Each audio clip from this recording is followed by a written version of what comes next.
The cold November wind cut through downtown like a knife. Rebecca pulled her coat tighter around her body as she rushed down the sidewalk, her heels clicking against the concrete in an angry rhythm. She was late. Again.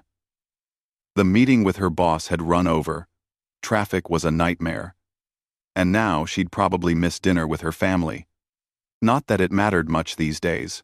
Her husband would eat in silence, scrolling through his phone. Her daughter would barely look up from whatever was happening in her teenage world. Rebecca's mind was spinning with all the usual worries. The promotion she'd been promised kept getting pushed back. The credit card bill, sitting on her kitchen counter. The fact that she couldn't remember the last time she'd laughed, really laughed, at anything. Life had become this exhausting routine of going through the motions. And somewhere along the way, she'd stopped feeling like herself. She turned the corner near the old library, walking fast with her head down against the wind. That's when her foot caught on something. She stumbled forward, barely catching herself before hitting the ground. Her phone clattered onto the sidewalk. "Watch it!" she snapped, turning to see what had nearly sent her sprawling. Then she saw her. A girl. Young. Maybe 15. Maybe 17. It was hard to tell under all the dirt and the oversized jacket that swallowed her small frame. She was sitting against the library wall, knees pulled up to her chest, a thin blanket wrapped around her shoulders. The blanket looked like it might have been blue once, but now it was mostly gray and torn at the edges. The girl's eyes went wide with fear. "I'm sorry," she whispered. "I'm sorry. I didn't mean to." Rebecca opened her mouth to say something sharp, something about watching where you sit, about being more careful, but the words died in her throat, because she really looked at the girl for the first time. She was shaking. Not just from the cold, though it was freezing out here. There was something else in those eyes, something that made Rebecca's anger dissolve into something uncomfortable she didn't want to name. "No, Rebecca bent down to pick up her phone. The screen was fine. "I wasn't watching where I was going." The girl didn't respond. She just pulled her knees tighter and turned her face away, like she was trying to disappear into the stone wall behind her. Rebecca should have walked away. She had a million things to do. She was already late. This wasn't her problem. But her feet wouldn't move. She stood there on the sidewalk while other people rushed past. Everyone in their own bubble. Nobody else even glancing at the girl against the wall. "Are you okay?" Rebecca asked, immediately feeling stupid. Of course she wasn't okay. What kind of question was that? The girl didn't answer. Rebecca crouched down, balancing awkwardly in her work clothes. Up close, she could see how young the girl really was. Just a kid. Her hair was matted and dirty, but underneath you could see it was a light brown, maybe blonde. Her face was thin, too thin, with hollow cheeks and dark circles under her eyes. "When did you last eat?" Rebecca heard herself ask. The girl shrugged. "I don't know. Yesterday, I think." Something twisted in Rebecca's chest. Yesterday. This child hadn't eaten since yesterday. And here, Rebecca had been complaining to herself about possibly missing one dinner. A dinner that would definitely be there. In her warm house. With people who loved her. Even if things were tough right now. "Listen, there's a diner across the street," Rebecca said. "Would you let me buy you something to eat?" The girl's eyes darted up, suspicious and scared at the same time. "Why?" It was a fair question. Rebecca didn't have a good answer. "Because you're hungry," she said finally. "And it's cold. And I'd like to help. If you'll let me." The girl studied her face for a long moment. Rebecca could see her trying to decide if this was safe, if this was some kind of trick. How many times had people walked past her today without stopping? How many times had she been invisible? "I don't want any trouble," the girl said quietly. "No trouble," Rebecca promised. "Just food. And maybe something hot to drink. When the vetter we fan, and be no v." Another long pause. Then the girl nodded, just barely. She started to stand up, and Rebecca instinctively reached out to help her. But the girl flinched away from her hand, and Rebecca pulled back quickly. "Sorry," Rebecca said. I wasn't thinking. The girl gathered her blanket around her shoulders like armor and got to her feet on her own. She moved slowly, like her body hurt. They crossed the street together, not talking. Rebecca noticed how the girl kept a careful distance between them, how her eyes scanned every car, every person, like she was always expecting danger. The diner was one of those old-fashioned places with red vinyl booths and a long counter. Warm air and the smell of coffee hit them as they walked through the door. A few people glanced up, and Rebecca saw their eyes move from her business suit to the girl's ragged clothes. She saw the judgment, the discomfort, the way they quickly looked away. Sit anywhere you like, called a waitress from behind the counter. Rebecca led them to a booth in the back, away from the windows and the staring eyes.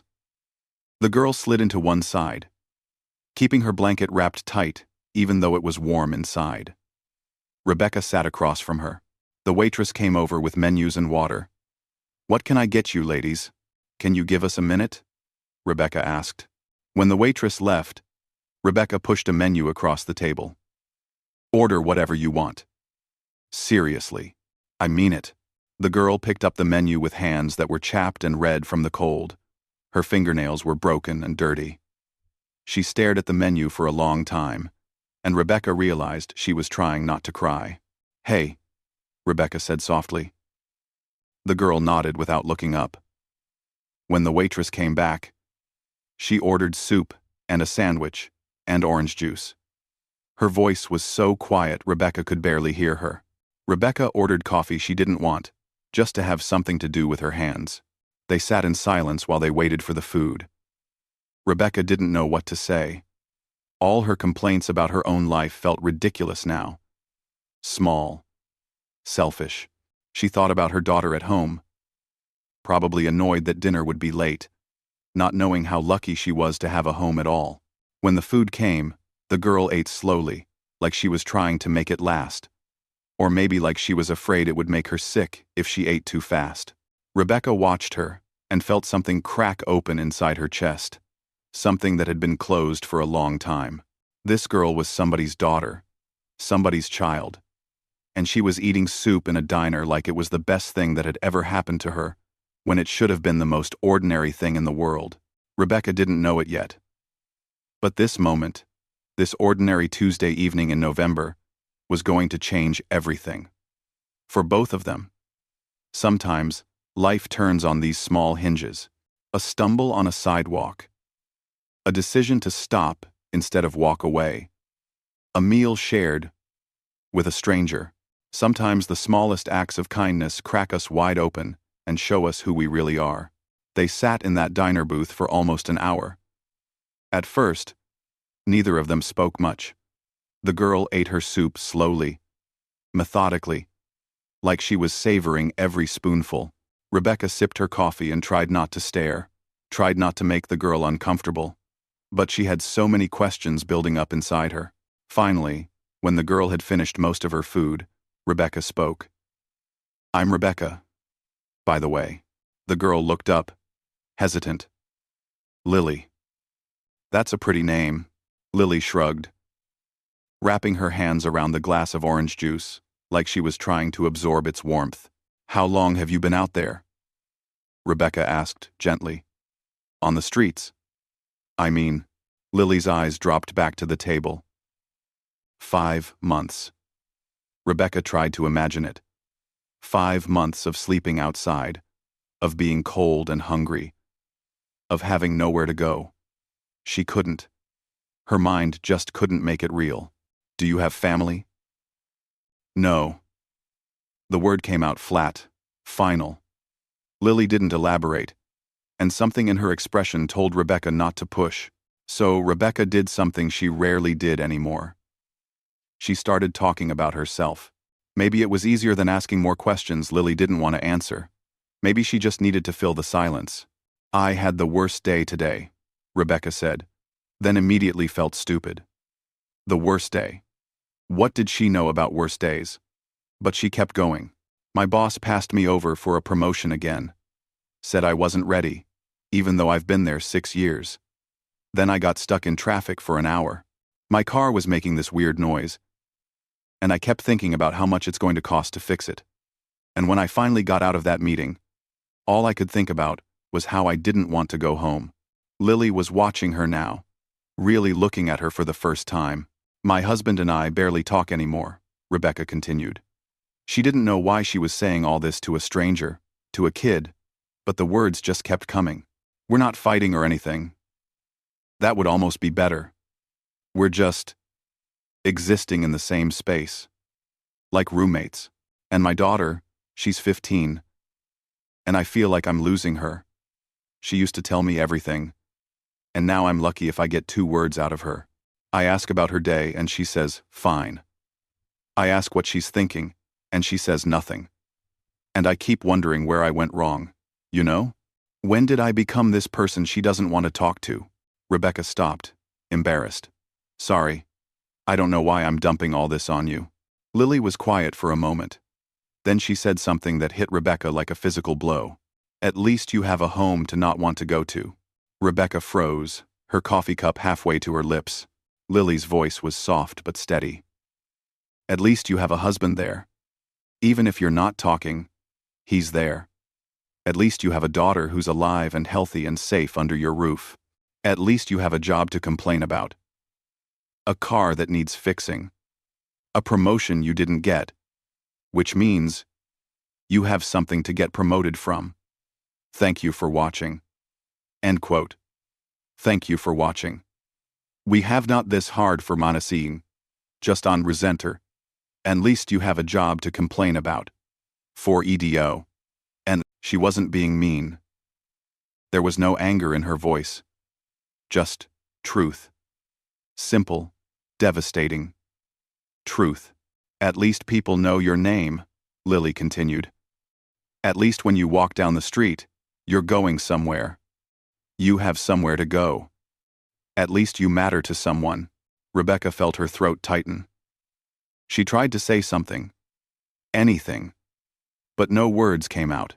Lily looked down at her empty bowl. I don't mean to sound bitter. I'm not trying to make you feel bad. You've been really nice to me. Nicer than anyone's been in a long time. I'm just saying, your worst day is still a day I dream about having. The diner suddenly felt too small, too bright, too loud. Rebecca could hear the clatter of dishes, the murmur of other conversations, the hiss of the coffee machine. But all of it seemed distant, like it was happening in another world. All she could focus on was this girl across from her. This child who had nothing, telling her the truth about everything she'd been taking for granted. You're right, Rebecca finally managed to say. Her voice came out rough. I didn't mean to make you feel bad, Lily said again, looking worried now. No. Rebecca shook her head firmly. No. I needed to hear that. I've been so caught up in my own problems, in everything that's wrong, that I forgot to see what's right. What's there? Lily picked at a loose thread on her blanket, not meeting Rebecca's eyes. Can I ask you something? Rebecca said. Lily nodded. What happened? How did you end up out here? Lily was quiet for so long that Rebecca thought she wasn't going to answer. Then she started talking, her voice barely above a whisper. I grew up in foster care. Moved around a lot. Some homes were okay. Some weren't. When I turned 18, that was it. Time to go. They give you a little money, but it doesn't last long. I tried to get a job, but nobody wants to hire you when you don't have an address. Can't get an address without money. Can't get money without a job. It's like this circle you can't break out of. What about services? Shelters? Rebecca asked. Shelters fill up fast. And some of them. Lily trailed off, and Rebecca saw fear flicker across her face. Some of them aren't safe, especially for girls. Sometimes the street is safer, if you know the right places to hide. Rebecca felt sick. This was happening. Right here in her city, in her neighborhood, while she'd been complaining about traffic and promotions and her daughter's attitude.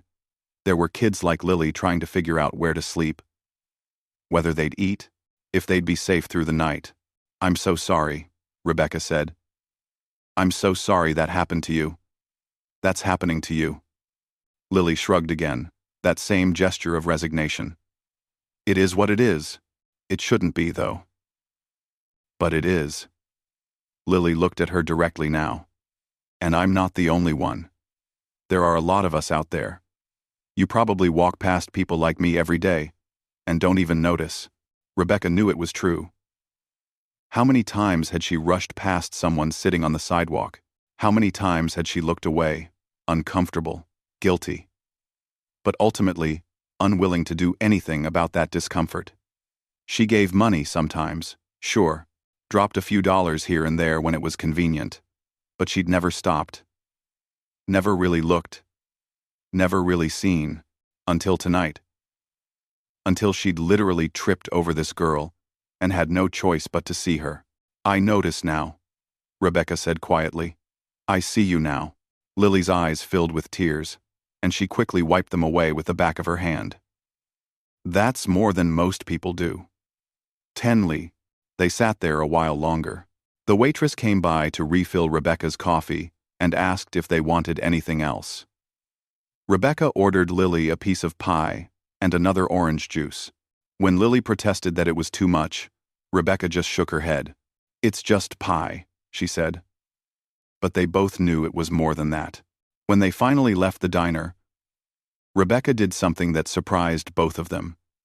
She asked if she could give Lily a hug. Lily looked startled, almost scared. But after a moment, she nodded. Rebecca wrapped her arms around this girl she'd just met, and felt how thin she was, how fragile. Lily stood stiff at first, like she'd forgotten how to be hugged. Then slowly, carefully, she hugged back, and Rebecca felt her start to shake with silent sobs. They stood there on the sidewalk outside the diner, and Rebecca held this broken child and cried too. For Lily. For herself. For everything they both had lost, and everything Lily had never had. When they finally pulled apart, Rebecca made Lily a promise. I'm coming back tomorrow. Same time. Will you be here? Lily looked doubtful. Why? Because, Rebecca said, and she meant it with everything in her. You matter. And I'm not walking away. Rebecca, she didn't know it yet, but keeping that promise would change both their lives forever. Rebecca kept her promise. The next evening, she came back to that same spot by the library. Lily was there, huddled in the same place. And when she saw Rebecca approaching, something like relief crossed her face. Like maybe she'd been hoping, but hadn't really believed. That became their routine.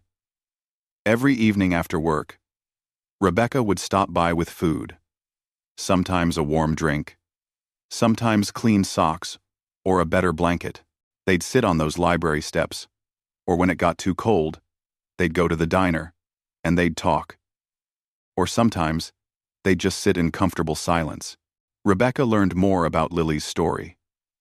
The foster homes that had failed her. The caseworker who'd meant well, but had too many kids to keep track of. The system that had basically spit her out the moment she turned 18 with a pat on the back and good luck. Lily had tried. She really had. But when you're starting from zero, when you have no safety net, no support system, no references or work history, the odds are stacked impossibly high. But something else was happening too. Something Rebecca hadn't expected.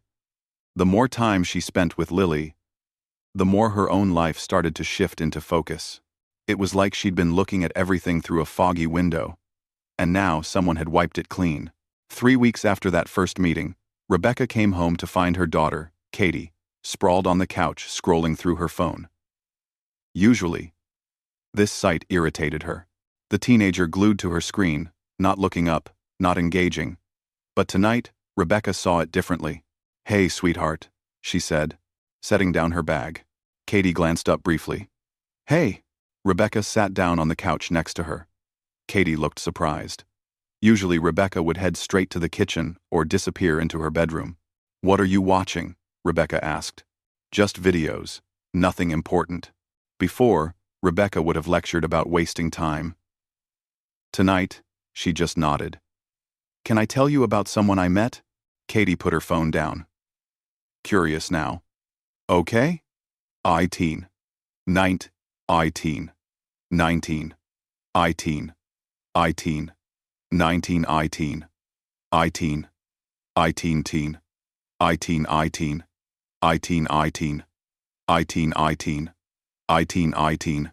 I-teen I-teen 2. I-teen I-teen 2. So Rebecca told her about Lily. About finding her on the street. About their conversations.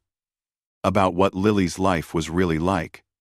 She didn't sugarcoat it, or turn it into some inspirational story. She just told the truth. Katie listened. Really listened. And when Rebecca finished, her daughter's eyes were wet. That's so sad, Katie said quietly. She's only a few years older than me. I know. Mom, can I meet her? Can I help somehow? Rebecca felt her throat tighten. When had she last had a real conversation with her daughter? When had Katie last wanted to do anything with her? I'd like that, she managed to say. That weekend, Katie came with her to meet Lily. Rebecca had been nervous about it, worried about how Lily would react to a privileged teenager showing up. But Katie surprised her. She didn't talk down to Lily or treat her like some charity case. She just talked to her like a person. They discovered they both loved the same music, the same books. Katie showed Lily funny videos on her phone, and for the first time, Rebecca heard Lily really laugh. On the drive home, Katie was quiet for a long time. Then she said, I complain about everything, don't I? Rebecca glanced over at her daughter. What do you mean? School's too hard. My clothes aren't right. My room's too small. Dad's rules are too strict. She doesn't have anything. Katie's voice cracked. And I never even thought about it. I never thought about how lucky I am. Rebecca reached over and squeezed her daughter's hand. I didn't either, honey. Not until I met her. Things started changing at home after that. Katie started talking more, complaining less. She volunteered to help make sandwiches to bring to Lily. She donated half her closet to a shelter. Rebecca watched her daughter wake up to the world beyond her phone screen, and it was like getting her back from somewhere far away. But Rebecca was changing too. The promotion she hadn't gotten didn't sting anymore. She had a job, a steady income, health insurance, a retirement account. Things she'd taken for granted suddenly felt like privileges because that's what they were. Every morning, she woke up in a warm bed. She had hot water for her shower, coffee waiting in the kitchen. These weren't small things. They were everything. She started looking at her husband differently too. David. They'd been married for 17 years, and somewhere in there, she'd stopped seeing him. Really seeing him. He wasn't perfect. Neither was she. But he was there. Every single day, he was there. He went to work. He came home. He helped with dinner, even when he was tired. He asked about her day, even when they both knew the conversation would be short. One night, about a month after meeting Lily, Rebecca was lying in bed next to David. He was reading something on his tablet, and she was lost in her own thoughts. Usually, this was when they'd exist in their separate bubbles until they both fell asleep. David, she said. When did we stop talking? He looked over at her, surprised. What do you mean? We used to talk about everything. When we first got married, we'd stay up for hours just talking. Now we're like strangers who share a bed. David put down his tablet. He was quiet for a moment. I don't know. It happened slowly, I guess. Work got busier. Katie got older. Life got in the way. I don't want us to be like this anymore, Rebecca said. I don't want to take you for granted. I don't want to forget why we chose each other. Where is this coming from? David asked. But his voice was gentle, curious. So Rebecca told him about Lily. She'd mentioned her before, but now she really explained. The whole story. What Lily had said that first night, about having a home to not want to come to. About having someone there even if you're not talking. About mattering to someone. She made me realize, Rebecca said, that I've been so busy being miserable about what I don't have that I forgot to be grateful for what I do have. And what I have is you, us, this life we built. It's not perfect, but it's ours, and it's good, and I almost let it slip away because I wasn't paying attention. David reached for her hand. I've been doing the same thing. I've been going through the motions, thinking that's just how marriage is after this many years. But it doesn't have to be. They talked that night. Really talked. For the first time in years, they stayed up late, talking about their dreams, their fears, what they wanted their lives to look like. It wasn't some magical fix that solved everything instantly. But it was a start. It was them choosing each other again, instead of just existing side by side. Rebecca also started doing something else. She began volunteering at a homeless shelter downtown. 2 nights a week, she'd serve meals, sort donations, listen to stories. She met dozens of people like Lily. People who'd had bad luck, bad breaks, bad hands dealt to them by life. People who weren't lazy or addicted or any of the stereotypes she'd unconsciously believed. Just people who'd fallen through the cracks of a system that wasn't designed to catch them. The more she learned, the more she wanted to do. She started researching organizations that helped youth aging out of foster care. She donated money. Not the $5 here and there she used to give to ease her conscience, but real money that would actually help. She started conversations with friends, with coworkers, with anyone who would listen. Some people got it. They wanted to help too. Others looked uncomfortable, changed the subject, made excuses. Rebecca had been that person once, so she understood. It's easier to look away, to believe that homelessness is someone else's problem, to convince yourself that there's nothing you can do anyway, so why try? But Lily had shown her differently. One person could make a difference, not in some grand, save-the-world way, but in small, daily, showing-up ways. In seeing someone when everyone else looked away, in remembering someone's name, in proving that they mattered. 6 weeks after that first meeting, Rebecca was sitting on the library steps with Lily, both of them bundled in coats against the December cold. Christmas lights were going up around the city, and Rebecca thought about how different everything looked now. The same streets, the same buildings, but she was seeing it all through new eyes. "You changed my life," Rebecca said suddenly. Lily looked at her, confused. "What?" "No. You changed mine. You're the one who stopped. You're the one who keeps coming back." "You don't understand," Rebecca said. "I was drowning in my own privilege and I didn't even know it. I was miserable for no good reason. And you showed me what real struggle looks like. What real strength looks like. You woke me up." Lily shook her head. "I didn't do anything. You told me the truth. Sometimes, that's everything." They sat in comfortable silence as snow started to fall, light flakes drifting down through the streetlights. Rebecca made a decision in that moment. She wasn't going to let Lily spend another winter on these streets. Whatever it took, she was going to help this girl find her way home. Not back to where she'd been, but forward to where she deserved to be. And in helping Lily, Rebecca had already found her own way home. Back to her family. Back to herself. Back to a life she'd almost let slip through her fingers while she was too busy complaining to hold on. Rebecca didn't just make promises. She followed through. The day after that snowy evening on the library steps, she started making phone calls. Lots of them.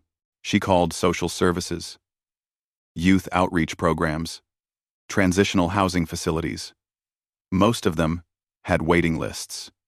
Some wouldn't take someone Lily's age. Others had strict requirements Lily couldn't meet. It was frustrating. Maddening, actually. Here was this girl who wanted help, who was willing to work, to try, and the system kept throwing up walls. Rebecca started to understand how people gave up, how they stopped trying after hitting dead end after dead end. But Rebecca had something Lily didn't. She had resources. A phone. An address. Time to sit on hold for 40 minutes. Money to make things happen. And she wasn't giving up. She found a caseworker named Patricia, who actually seemed to care. Patricia had been doing this work for 15 years, and you could hear the tiredness in her voice. But also, the determination. She walked Rebecca through what they needed to do. First step was getting Lily proper identification.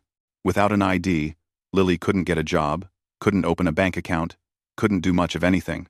"Bring her to my office next Tuesday," Patricia said. "We'll start the paperwork." That Tuesday, Rebecca picked Lily up from her usual spot. She'd brought clean clothes. Nothing fancy. Just jeans and a warm sweater that Katie had picked out. They stopped at a fast food restaurant, so Lily could change and wash up in the bathroom. When Lily came out, looking clean and nervous, Rebecca smiled. "You ready?" Lily nodded, but Rebecca could see her hands shaking. "What if they say no? Then we try something else. But we're not giving up." Patricia's office was in a building downtown that had seen better days. The waiting room was crowded with people, all of them looking tired and worried. But Patricia greeted them warmly, shook Lily's hand like she was someone important, and got to work. The process took weeks. There was paperwork, always more paperwork. Phone calls to track down records from Lily's various foster homes. Birth certificate requests. But slowly, piece by piece, they built the foundation Lily needed. An ID card, a social security card, documents that proved she existed, that she was someone. While they waited for all that to process, Rebecca kept showing up. Every day. Sometimes with food, sometimes just to talk. And she started bringing Lily to the shelter, where she volunteered. At first, Lily was hesitant. She'd had bad experiences at shelters before, but this one was different. It was smaller, run by a woman named Teresa, who treated everyone with dignity. "We have a job training program," Teresa told Lily one evening. "Teaches basic computer skills, resume writing, interview prep. You interested?" Lily looked at Rebecca, uncertain. "I don't know anything about computers. That's what learning is for," Teresa said kindly. "And you're smart, I can tell. You'll pick it up fast." So Lily started the program. 3 times a week, she'd come to the shelter for classes. Rebecca would pick her up and drop her off. And slowly, she watched Lily start to believe in herself. The classes gave her structure, purpose. She learned how to use word processing software, how to send emails, how to make a basic spreadsheet. "I never thought I could do this stuff," Lily told Rebecca one day. Her eyes were bright with something that looked like hope. "I always thought people like me didn't get to learn things like this." "People like you?"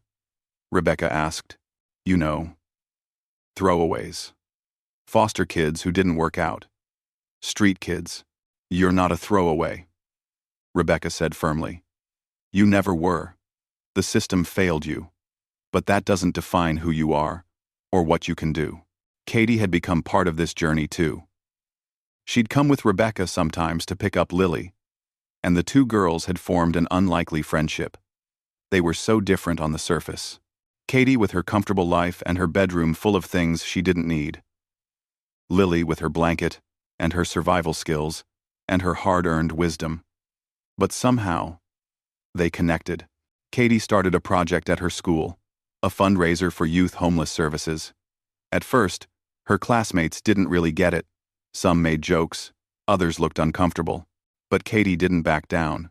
She brought Lily in to speak to her class, after checking with Lily first, to make sure she was okay with it. Rebecca sat in the back of that classroom and watched her daughter introduce Lily.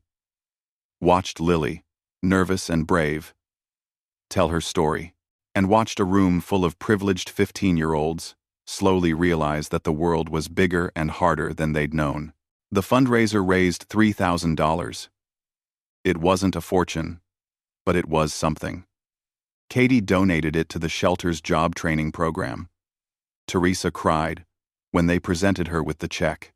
Meanwhile, David had gotten involved too.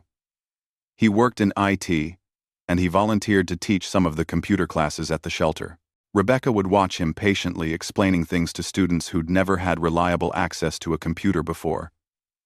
And she fell in love with him all over again. This was the man she'd married, the one who cared about things bigger than himself. Their marriage wasn't perfect now. They still had arguments, still had frustrations. But they were talking. Really talking.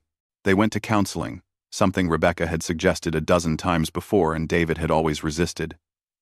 But now he agreed. "You were right," he told her after their first session. "We were letting everything slip away. I don't want to lose us." "We're not lost," Rebecca said. "We just forgot where we were going." By late January, 3 months after that first meeting, Lily had her ID. She had her certificates from the training program, and Rebecca helped her apply for jobs. They practiced interview questions together. Rebecca taught her how to dress, how to answer, what to say and what not to say. The "Do you have reliable transportation?" question was tricky. The current address line on applications even trickier. But then something happened. A bookstore downtown, a small independent place, needed someone for inventory and stocking. The owner, an older woman named Helen, interviewed Lily. Rebecca waited outside, pacing nervously, praying this would work out. Lily came out 40 minutes later, and Rebecca couldn't read her expression. "Well?" Rebecca asked. She said. Lily's voice cracked. "She said she'd give me a chance. Part-time to start. Minimum wage. But it's a real job. A real, actual job." Rebecca hugged her right there on the sidewalk, both of them crying happy tears. People walked past, probably thinking they were crazy. Let them think whatever they wanted. The job was just the beginning. Patricia found a spot for Lily in a transitional housing program. It wasn't fancy, just a room in a house with 5 other young women, all of them trying to get on their feet. But it had a bed, a door that locked, a place to keep her things, a kitchen where she could make food, an address. The first night Lily had that room, Rebecca helped her move in. Which didn't take long because Lily didn't have much. Some clothes Katie had given her, the blanket from the street that Lily couldn't bring herself to throw away, a few books, that was it. They stood in that small room, and Lily looked around like she couldn't quite believe it was real. "This is mine," she whispered. "This is yours." Lily sat down on the bed and just cried. Deep, gasping sobs that seemed to come from somewhere ancient and painful. Rebecca sat next to her and held her while she cried for everything she'd lost, everything she'd survived, everything she'd never had and finally did. "Thank you," Lily said when she could finally speak. "Thank you for not walking away. Thank you for seeing me. You saved me too." Rebecca said, "You have no idea how lost I was before I met you. How much I was taking for granted. How small my world had become. I didn't do anything. You told me the truth when I needed to hear it. And you showed me what real courage looks like. You showed me what actually matters." Rebecca's life looked different now. She still went to work, still dealt with her boss and deadlines and office politics. But it didn't consume her anymore. She volunteered at the shelter twice a week. She'd helped 3 other young people besides Lily get connected to resources. Small things, not saving the world, just showing up. Her relationship with Katie was stronger than it had been in years. They had real conversations now. They volunteered together sometimes. Katie talked about maybe studying social work in college, about wanting to help people. And Rebecca and David were rebuilding what they'd almost lost. Date nights, long conversations, remembering why they chose each other. It wasn't always easy. Some days were still hard, but they were trying. That was more than they'd been doing before. All because Rebecca had tripped over a girl on the sidewalk one cold November evening. All because she'd stopped instead of walking away. All because she'd been willing to see someone everyone else made invisible. The truth was, Rebecca hadn't saved Lily. they'd saved each other. And in doing so, they'd proven something important: that one person can make a difference, that showing up matters, that we're all more connected than we realize, and that sometimes the people we think we're helping are actually the ones helping us. 2 years changed everything. Rebecca stood in the community center auditorium, squeezed between David and Katie in a crowded row of folding chairs. The room buzzed with conversation and excitement. On stage, there was a podium with a microphone, and behind it hung a banner that read, "Second Chance's Graduation Ceremony." She was looking for Lily in the crowd of graduates seated in the front rows. It took her a moment, but then she spotted her. Lily's hair was longer now, pulled back in a neat ponytail. She wore a simple blue dress that Katie had helped her pick out last week. But the biggest difference wasn't how she looked. It was how she carried herself. The scared, hunched girl who'd sat against the library wall was gone. In her place was a young woman who sat up straight, who smiled, who looked like she belonged. "I still can't believe this is happening," Katie whispered. Rebecca squeezed her daughter's hand. She couldn't quite believe it either. Not because she doubted Lily, but because she knew how hard the journey had been, how many setbacks there'd been along the way, how many times Lily had wanted to give up. That first year in transitional housing hadn't been easy. Lily had struggled with the structure, with having roommates, with all the rules.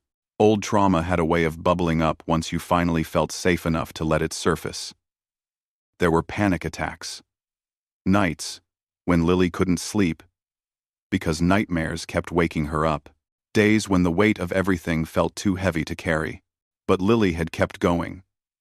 She'd kept showing up to her job at the bookstore.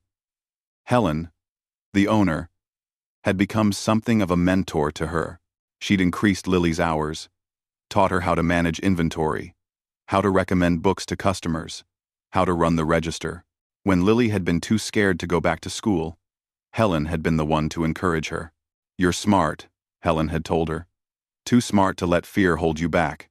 So Lily had enrolled in a GED program, classes twice a week at the community center. Rebecca had helped her study, had quizzed her on math problems and history dates. There were moments when Lily got frustrated, when she'd insist she was too stupid to learn this stuff, that she'd been out of school too long. "You're not stupid," Rebecca would tell her every single time. "You're learning things you were never taught." There's a difference. The GED test had terrified Lily. The night before, she'd called Rebecca in tears, convinced she was going to fail, that she'd wasted everyone's time. "Whatever happens tomorrow," Rebecca had said, "I'm proud of you. Taking the test is brave. Trying is brave. You've already won just by getting this far." Lily had passed. Not with flying colors, but she'd passed. And when she got the results, she'd called Rebecca, sobbing. Happy tears, this time. Tears of relief and pride and disbelief that she'd actually done it.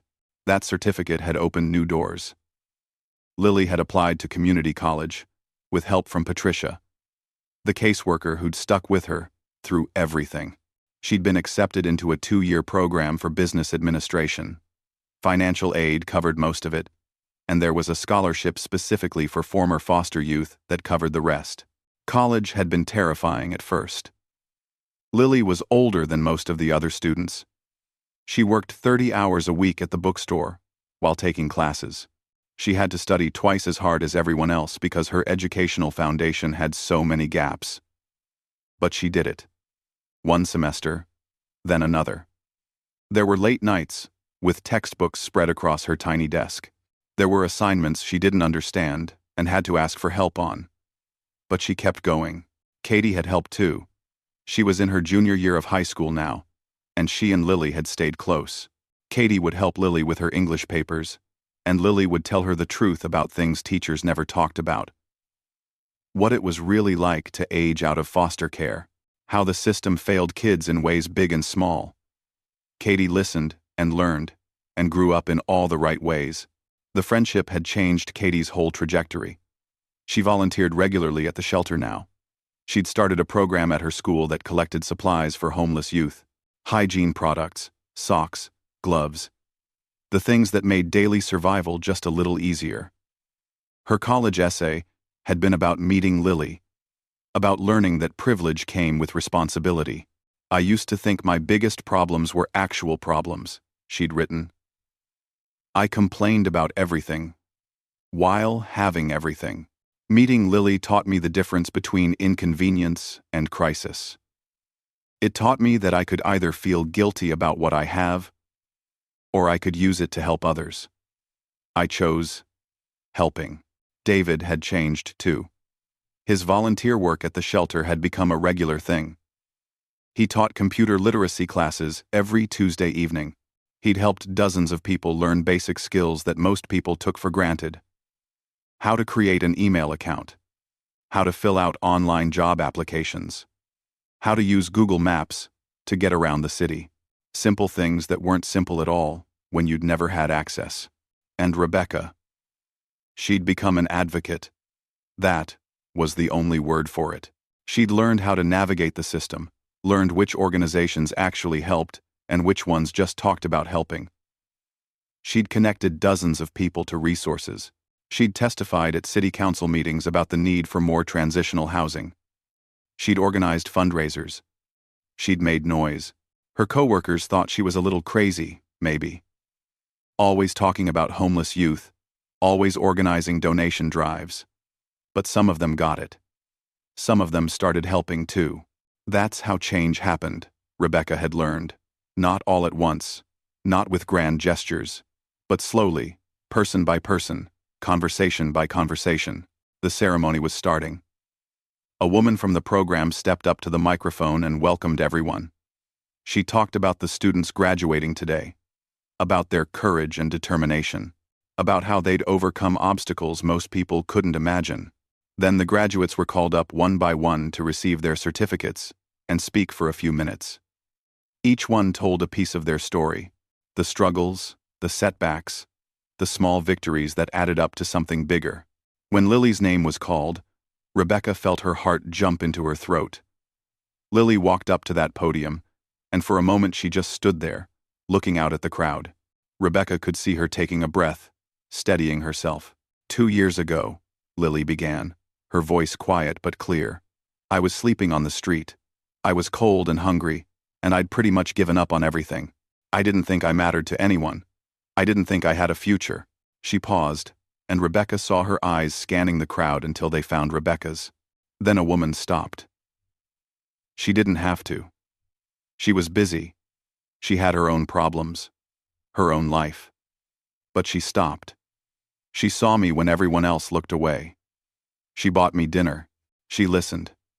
She came back the next day, and the day after that. She didn't just give me food or money. She gave me something more important. She gave me hope. She gave me proof that I mattered. Lily's voice was getting stronger now. Rebecca, if you're wondering if you made a difference, the answer is yes. You changed my life. You saved my life. But here's the thing. I want everyone to know. I changed her life too.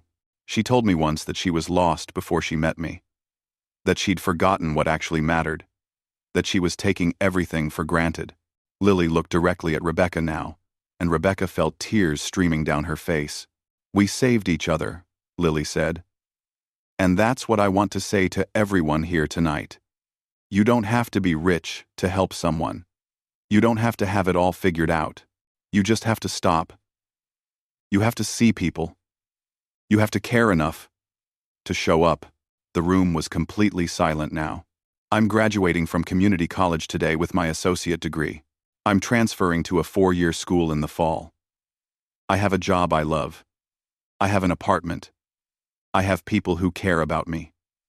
2 years ago, I had none of that. And it all started because one person stopped walking. Lily held up her certificate. Her voice breaking now. This isn't just mine. This belongs to everyone who helped me get here. To Rebecca and her family. To Patricia, my caseworker. To Helen at the bookstore. To Teresa at the shelter. To everyone who saw me as a person worth investing in. Thank you for not giving up on me. Thank you for teaching me not to give up on myself. The applause was thunderous. People stood. Rebecca was openly sobbing now. And Katie was crying too. And David had his arm around both of them. After the ceremony, Lily found them in the crowd. She hugged Rebecca tightly, and neither of them said anything. They didn't need to. Later, at the small celebration dinner they'd planned, Lily made an announcement. She'd been accepted into a program to become a social worker. She wanted to work with foster youth, with kids aging out of the system, with the ones everyone forgot about. "I want to be for someone else what you were for me," she told Rebecca. "I want to help them see that their story doesn't end when the system gives up on them." Rebecca looked around the table. At Lily, strong and determined and dreaming big dreams. At Katie, who'd grown into a young woman with compassion and purpose. At David, who'd remembered how to be the man he'd always wanted to be. At the life they'd all built together. Not perfect, but real and full of meaning. It had started with one moment. One choice to stop instead of walk away. One decision to see someone instead of looking past them. And it had created ripples that touched everyone. That's the thing about kindness, Rebecca had learned. You never know where it ends. You throw one stone into the water, and the ripples just keep going, touching shores you'll never see. Lily had been right that first night in the diner. Rebecca had a home, a family, a life, and she'd almost let it all become background noise in her own unhappiness. But Lily had woken her up, had shown her what actually mattered, had given her a gift she could never fully repay. So Rebecca kept paying it forward instead. One person at a time, one conversation at a time, one moment of stopping when everyone else walked past. Because that's how the world changes. Not with grand gestures or viral moments, but with small acts of seeing each other, of recognizing our shared humanity, of refusing to walk away when every instinct says it's easier to keep moving. 2 years had changed everything. And it had all started with a stumble on a sidewalk and a choice to care. That was the real miracle. Not what happened after, but the fact that it happened at all.